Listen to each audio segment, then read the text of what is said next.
বেকারত্বের বোঝা যখন গায়ে, তখন ছেলেটা রাতের অন্ধকারকে ভালোবাসে, দিনের আলোকে ভয় পায়। 18 বছর বয়সী বেকার ছেলেটা এখন বাবার চোখে তাকিয়ে কথা বলতে পারে না।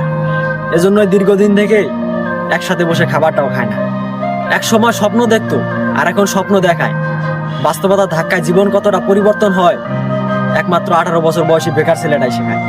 ঘরের বেকার ছেলেটা ঝোল হিসেবে বাবার শরীরে রক্ত পান করে, আর ভাত হিসেবে বাবার শরীরে মাংস চিবায়। হঠাৎ করে নিজের কাঁধে দায়িত্ব দেখে হতাশায় পড়ে যায়।